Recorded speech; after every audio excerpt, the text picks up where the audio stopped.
जय श्री कृष्ण। ओम वक्रतुंड महाकाय सूर्यकोटि समप्रभ निर्विघ्नं कुरु मे देव सर्वकार्येषु सर्वदा।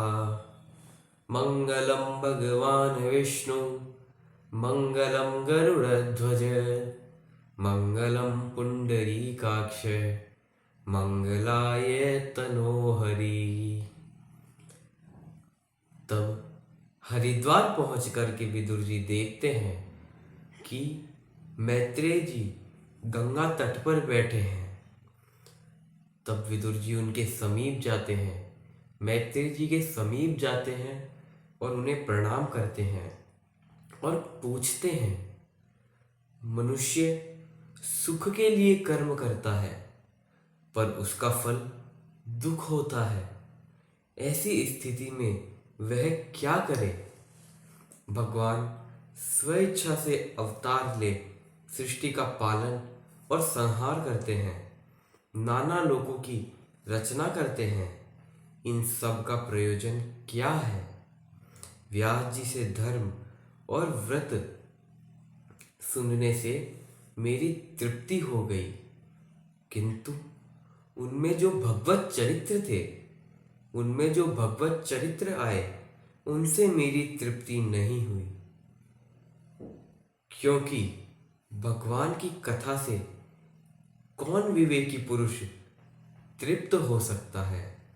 कौन विवेकी पुरुष है जो भगवान की कथा से तृप्त हो सकता है? भगवत कथा तो वासनाएं भी नष्ट कर देती है।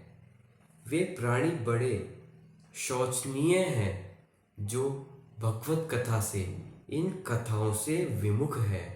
वे प्राणी बड़े ही शोचनीय हैं। अब आप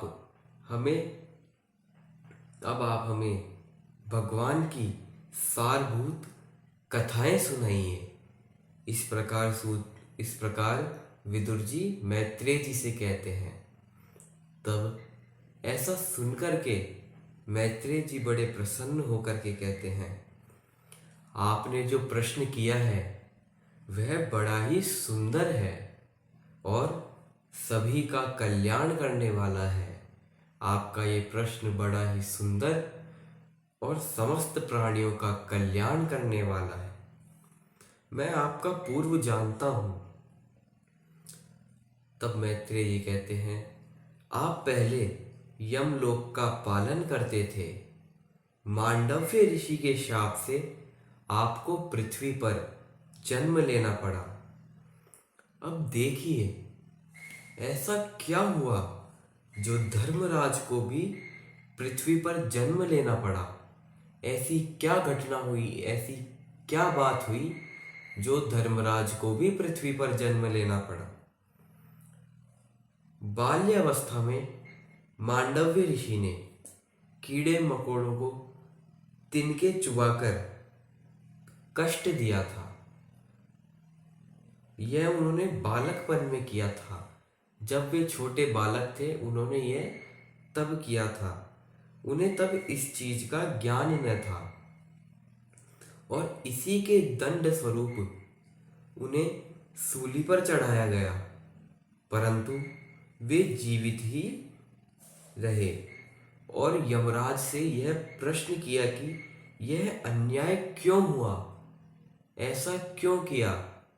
तब यमराज ने उन्हें यह उनके कर्मों का फल बताया।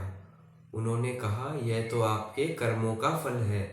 जो आपने बालक अवस्था में कीड़े मकोड़ों को कष्ट पहुंचाया था, ये उसी का नतीजा है।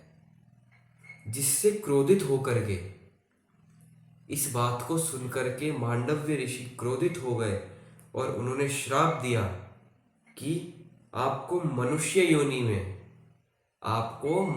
योनि में पृथ्वी पर जन्म लेना पड़ेगा, जहां आपको अपमान सहना होगा। इसी कारण से धर्मराज को महात्मा विदुर के रूप में जन्म लेना पड़ा। इस पृथ्वी पर महात्मा विदुर के रूप में धर्मराज को जन्म लेना पड़ा। सृष्टि के आदि में दृश्य जगत नहीं था।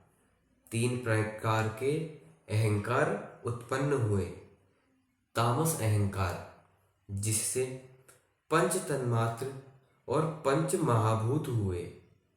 राजस अहंकार, जिससे इंद्रियों का गण हुआ। और सात्विक अहंकार, जिससे इंद्रियों के अधिष्ठा देवता और मन हुए। और ये जो ब्रह्मांड है, ये तो भगवान के लिए क्रीड़ा स्थल मात्र है। और जब भी भगवान की सृष्टि करने की इच्छा होती है, जब भी भगवान की सृष्टि करने की इच्छा होती है, तो वे एक से अनेक हो जाते हैं।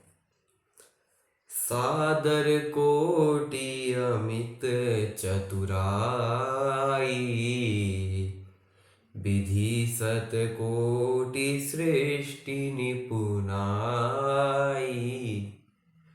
भगवान में करोड़ों सरस्वती जितनी बुद्धि और चतुराई है। और अरबों ब्रह्माओं के समान सृष्टि रचने की निपुणता भी है। और कर्म करने के लिए अंग उत्पन्न हुए, जिससे शरीर की रचना होती है। श्रीमन्नारायण नारायण नारायण, भजमन नारायण नारायण नारायण, केशव नारायण नारायण।